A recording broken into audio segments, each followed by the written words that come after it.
Hey everyone, Justin, Redwood Guide here. Try to fix my neck buff, make it look a little nicer. Anywho, I'm out in the Redwoods as per usual. Today I'm right outside a really cute little town known as Pepperwood. And this broadleaf tree behind me, this non-redwood with those green leaves, if you've ever met me here in the forest, I bet we picked some that were already fallen on the ground and crushed them and smelled them. But this community, Pepperwood, is named after this species of tree. California Bay Laurel is another common name for it. But around here, a lot of folks like to call it Pepperwood because when you crush up the leaves and give it a big sniff, whoo, I just did it to myself actually. It is really, really powerful. It's like you just snorted up some black pepper, so maybe even some cayenne pepper up into your nose. It just really will clear out your sinuses. But it's an amazing smell. You can cook with it, similar to the European bay leaf.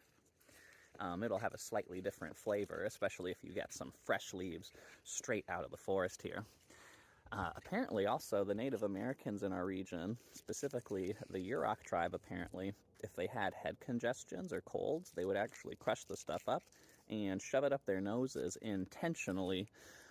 Oh boy, fair warning, if you do that, it is extremely powerful. I remember a teenager once tried it, and she was very unhappy with the sensation in her nostrils. It's like Vicks Vapor Rub, if you're familiar with it, to the extreme.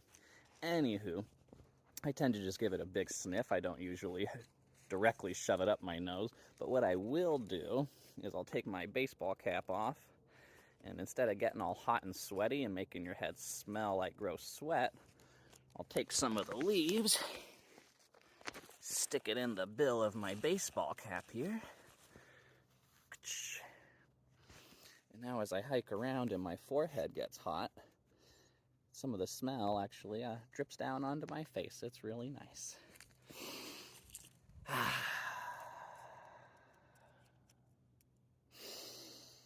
Come join me one day for a forest bathing program. It'd be really fun. Forest bathing is sort of a combination, at least when we practice it here in the Redwoods, a guided forest bathing walk. It's a combination between forest bathing as a mindfulness practice and discussing forest bathing as a body of science and medical information. So what's really nifty about forest bathing, and where it really originates from, is simply human beings breathing in, inhaling the different chemicals that trees, specifically coniferous trees, produce throughout the day. Super duper interesting. So my favorite of all tree chemicals, even though it's not a coniferous tree, my favorite phytoncide, essential oil, whatever term you'd like to use, is from the California Bay Laurel. So sweet, so potent, smells so nice. Come visit someday and we can smell a bunch of trees together and breathe under them for some peace and relaxation. I know it might sound kind of funny, but after you practice it and learn some concepts, it can be a really great thing to bring back into your normal life, even if you're not in the forest. Maybe you have some nature around you, you can still practice some mindfulness and spending time next to greenery. But oh boy, yeah, here in the Redwoods, it's a super magical spot for it, especially here in Pepperwood. Come visit sometime.